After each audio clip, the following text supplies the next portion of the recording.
জানেন কি, রাজস্থানের আজমেরে এমন একটা জায়গা আছে যেখানে মেয়েদের বিয়ে প্রায় হয়ই না, কারণ সেখানকার প্রায় সব মেয়েই নাকি ধর্ষণের শিকার। শুনতে অবিশ্বাস্য লাগলেও এই কথার পিছনে লুকিয়ে আছে 1990-এর দশকের আজমেরের এক ভয়ঙ্কর বাস্তবতা। ধীরে ধীরে একটা অপরাধ এখানে এমন এক চেইন সিস্টেমে পরিণত হয় যেখানে ভিকটিমই হয়ে ওঠে পরবর্তী শিকারের মাধ্যম। কিন্তু আসলে কি হয়েছিল আজমেরে, কিভাবে একটা স্ক্যান্ডেল চেইন সিস্টেমে পরিণত হলো, এই ভিডিওতে আমরা জানবো আজমেরের সেই ভয়ঙ্কর অধ্যায়।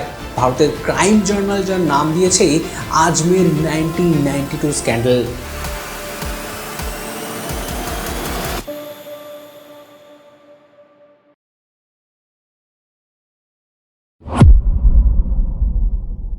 1990 সালের আজমের, ভারতের এই শহরটা তখনও মানুষ চিনত একটা পবিত্র জায়গা হিসেবে, আজমের শরীফ দরগার জন্য। প্রতিদিন হাজার হাজার মানুষ এখানে আসতো, প্রার্থনা করত, মনের শান্তি খুঁজে নিত। কিন্তু এই পবিত্রতার আড়ালেই নিঃশব্দে গড়ে উঠছিল এক ভয়ঙ্কর অন্ধকার জাল, যার অস্তিত্ব তখনও শহরের বেশিরভাগ মানুষ কল্পনাই করতে পারেনি। শুরুটা ছিল খুব সাধারণ। টার্গেট ছিল স্কুলের নিরীহ ছাত্রীরা। একজন ছেলে, বয়সে একটু বড়, হেসে এসে বলতো, আমি তোমার ভাইয়ের মতো, বিশ্বাস করতে পারো। প্রথমে দুই একটা কথা, তারপর পরিচয়, তারপর ধীরে ধীরে বন্ধুত্ব। স্কুল ছুটির পর গেটের বাইরে দাঁড়িয়ে থাকা, কখনো লিফট দেওয়া, কখনো হালকা আড্ডা। এই ছোট ছোট মুহূর্তগুলোর মধ্যেই তৈরি হতো একটা বিশ্বাস। এই পুরো খেলাটার পিছনে ছিল কয়েকজন প্রভাবশালী মানুষ, ফারুক চিস্তি, নাফিস চিস্তি আর আনোয়ার চিস্তি। এরা কোনো সাধারণ লোক ছিল না। এদের ছিল ধর্মীয় প্রভাব, রাজনৈতিক যোগাযোগ আর একটা শক্তিশালী সামাজিক অবস্থান, যেখানে তাদের বিরুদ্ধে দাঁড়ানো মানেই নিজের ভবিষ্যৎ এবং জীবন ঝুঁকিতে ফেলে দেওয়া। এই বন্ধুত্বের ফাঁদ এরাই নিয়ন্ত্রণ করত। আর হঠাৎ করে একদিন এই বন্ধুত্ব মোড় নিত সম্পূর্ণ অন্য একদিকে। একদিন সেই ছেলেটি মেয়েটিকে বলতো, চলো একটা পার্টি আছে, সবাই থাকবে, মজা হবে। মেয়েটি ভাবতো, বন্ধুদের সাথে তো একটু সময় কাটানো, এর থেকে বেশি তো কিছু নয়। কিন্তু সে বুঝতেই পারতো না সে আসলে একটা পরিকল্পিত ফাঁদের দিকে এগিয়ে যাচ্ছে। একটা 4 হুইলার গাড়িতে তাকে পিক আপ করা হতো। গাড়িটা ধীরে ধীরে শহরের ভিড় ছেড়ে বাইরে বেরিয়ে যেত। রাস্তাগুলো ফাঁকা হয়ে আসতো, চারপাশে নির্জনতা। শেষে পৌঁছতো কোনো ফার্ম হাউস কিংবা কোনো নির্জন বাংলো কিংবা একটা পরিত্যক্ত গুদাম ঘরে। সেখানে পৌঁছানোর পর প্রথমেই একটা ড্রিঙ্ক দেওয়া হতো। রিল্যাক্স করো, কিচ্ছু হবে না। কয়েক মিনিটের মধ্যেই মাথা ঘুরতে শুরু করতো, চোখ ঝাপসা হয়ে আসতো, আর তারপরেই সব অন্ধকার। যখন জ্ঞান ফিরতো সেই কিশোরীর, তখন সব কিছু বদলে গেছে। ঘরের ভিতরে সে একা নয়, চারপাশে একাধিক মানুষ, ভেঙে পড়া শরীর, মাথা ভারী, আর সামনে রাখা কিছু ছবি, নিজেরই ছবি, নগ্ন বিবস্ত্র। আর সেই ছবিগুলোতেই বন্দী হয়ে যেত একটা জীবনের সবথেকে বড় ভয়। এইগুলো যদি তোমার পরিবার দেখে, স্কুলে ছড়িয়ে পড়লে কি হবে ভেবেছ?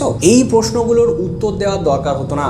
প্রশ্নগুলো যথেষ্ট ছিল কাউকে সম্পূর্ণ মানসিকভাবে ভেঙে ফেলার জন্য। কারণ তখনকার সমাজে সম্মান হারানোর ভয়, পরিবারের সামনে দাঁড়াতে না পারার ভয়, এই ভয়গুলোই ছিল সব থেকে বড় শাস্তি। আর এই ভয়গুলোকেই অস্ত্র বানানো হয়েছিল। কিন্তু গল্পটা এখানে শেষ নয়, আসলে এখান থেকে শুরু। মেয়েটাকে বলা হতো, আর একজন বান্ধবীকে নিয়ে এসো, না হলে এই ছবি বাইরে চলে যাবে। প্রথমে সে না বলার চেষ্টা করতো, কাঁদতো, ভেঙে পড়তো, কিন্তু বারবার সেই একই হুমকি দেওয়া হতো। আর একসময় সে বাধ্য হয়ে যেত। নিজেকে বাঁচানোর জন্য আর একজন মেয়েকে সে নিয়ে আসতো। তারপর সেই মেয়েটা অন্য আর একজনকে। এভাবেই একটা অদৃশ্য চেন সৃষ্টি হতে থাকলো। একজন থেকে দুজন, দুজন থেকে 5 জন, 5 জন থেকে 10 জন।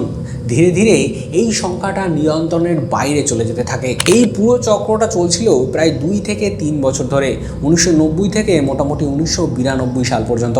এই সময়ের মধ্যে ঠিক কতজন মেয়ে এই জালে জড়িয়ে পড়েছিল তার সঠিক হিসেব আমাদের হাতে নেই। কিছু রিপোর্টে বলা হয় প্রায় 250 জন, কিন্তু তদন্তে আরও কম নাম্বার আমাদের সামনে আসে। অভিযোগ দায়ের করতে পেরেছিল মাত্র কয়েকজন, কারণ ভয়টা শুধু ব্ল্যাকমেলের ছিল না, ভয়টা ছিল ক্ষমতার বিরুদ্ধে দাঁড়ানোর। এই চক্র এতটাই শক্তিশালী এবং নিয়ন্ত্রিত ছিল যে একসময় তারা একটা ছেলেকেও টার্গেট করে। তাকে ড্রাগ দিয়ে তার আপত্তিকর ছবি তুলে তারপর তাকে বলা হয়, তোমার গার্লফ্রেন্ডকে নিয়ে এসো। মানে এখানে বন্ধুত্ব, সম্পর্ক, ভালোবাসা সব কিছুই এক একটা অস্ত্র হয়ে গিয়েছিল। এখানে ভিকটিমরা শুধু শিকারী হয়নি, তাদের ব্যবহার করা হয় আরও বড় অপরাধের হাতিয়ার হিসেবে। তবে অবশেষে একদিন এই অপরাধের চেনে ভাঙন ধরল। 1992 সালের এপ্রিল মাসে এই চক্র ধীরে ধীরে ভাঙতে শুরু করে। শুরুটা হয় একটা ছোট্ট টিপ অফ থেকে। আজমেরের একটা ফটো ল্যাব বা ছোট কম্পিউটার স্টুডিওতে কাজ করা একজন মানুষ, যার কাজ ছিল শুধু ছবি ডেভেলপ করা।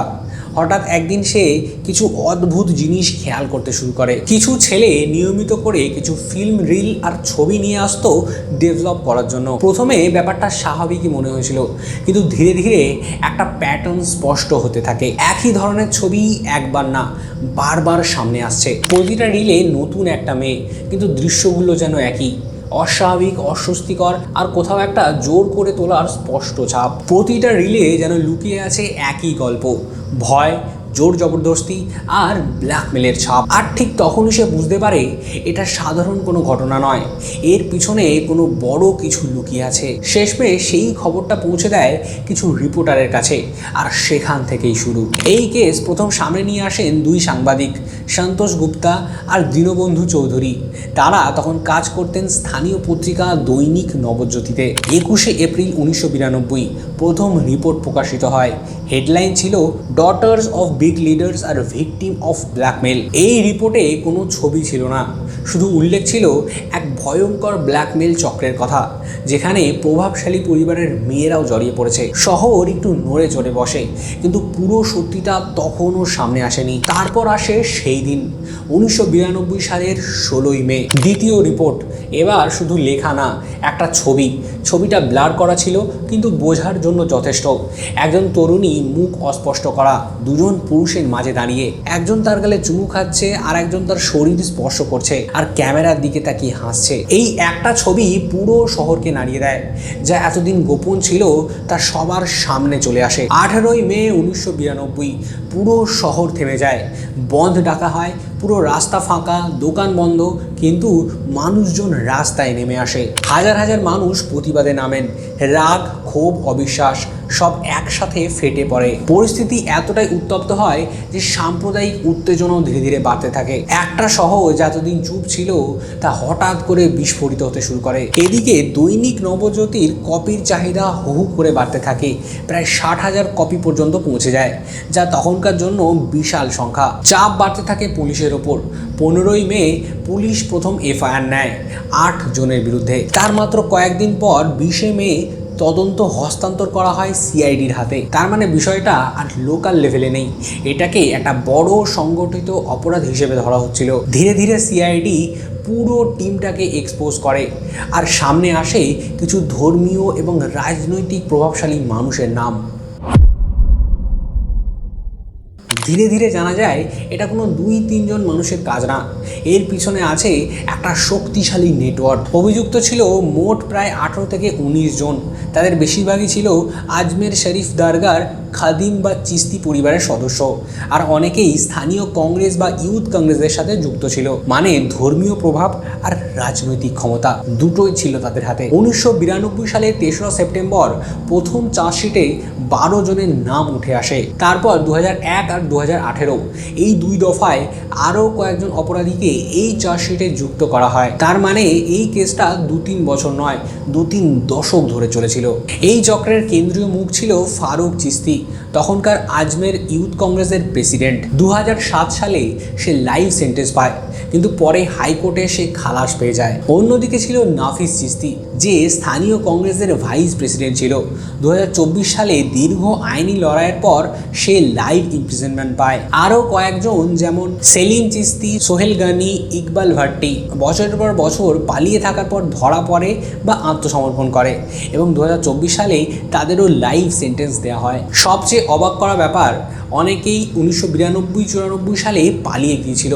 তারা 2018 থেকে 20 সালের মধ্যে অনেকেই ধরা পড়ে। কেউ আত্মহত্যা করে, কেউ আজও পলাতক। এই কেসে শুধু অপরাধ প্রমাণ করতে না, ন্যায় বিচার পেতেও লেগেছে প্রায় 30টা বছর। এই কেসে সবচেয়ে ভয়ঙ্কর অংশটা হলো ভুক্তভোগীদের গল্প। 1990 থেকে 1992 এই সময়ের মধ্যে প্রায় 100 থেকে 250 জন কিশোরী এই চক্রের শিকার হয়েছিল বলে বিভিন্ন রিপোর্টে উঠে আসে। বয়স মাত্র 11 থেকে 20, বেশিরভাগ স্কুল পড়ুয়া এবং সাধারণ পরিবার থেকে আসা মেয়ে। কিন্তু এতজন সংখ্যার মধ্যে মাত্র 16 জনই আদালতে দাঁড়িয়ে সাক্ষ্য দিতে পেরেছিল, কারণ ভয়, লজ্জা আর সামাজিক চাপ তাদের বেশিরভাগকেই চুপ করে দিয়েছিল। এই চুপ থাকাটা ছিল অত্যন্ত ভয়ঙ্কর। পুলিশি রিপোর্ট এবং চার্জশিট অনুযায়ী প্রায় 6 জন মেয়ে আত্মহত্যা করে। ব্ল্যাকমেল, হুমকি আর ছবি ছড়িয়ে পড়ার আতঙ্ক তাদের এমন এক জায়গায় ঠেলে দেয় যেখান থেকে আর ফেরার রাস্তা ছিল না। অনেকের বিয়ে ভেঙে গেছে, পরিবার ছেড়ে দিয়েছে, চাকরি বা সম্পর্ক টিকিয়ে রাখা সম্ভব হয়নি। একজন সার্ভাইভার 2025 সালের একটা রিপোর্টে বলেন, 18 বছর বয়সে গ্যাংরেপ হয়েছিল, এখন 50-এ একা থাকি, বাড়ির স্টোর রুমে থাকি, ভাড়ার টাকায় বাঁচি। এই একটা লাইনই বোঝায় ঘটনাটা শুধু সেই সময়ই শেষ হয়নি, এই ঘটনার রেশ এখনও তাকে বয়ে বেড়াতে হচ্ছে। আর একটা ভয়ঙ্কর দিক, এই মামলা 3বার ট্রায়াল হয়েছে, মানে একই ঘটনা, একই স্মৃতি তাদের বারবার আদালতে গিয়ে বলতে হয়েছে। প্রতিবার তারা আবার সেই ট্রমার মধ্যে ফিরে গেছে। অনেকে আজও নিজেদের পরিচয় গোপন করে রাখেন, মিডিয়ায় মুখ দেখাতে চান না, কারণ ভয়টা এখনও পুরোপুরি যায়নি। অভিযুক্তরা বছরের পর বছর ধরে পালিয়ে থেকেছে, আর ভিকটিমরা বছরের পর বছর সেই ভয় কাঁধে নিয়ে বয়ে বেড়াচ্ছে। এই কেস আমাদের একটা কঠিন প্রশ্নের সামনে দাঁড় করায়, বিচার যদি 30 বছর পরে আসে, সেটা কি সত্যিই বিচার? এই নিয়ে আপনার কি মতামত? কমেন্টে জানান।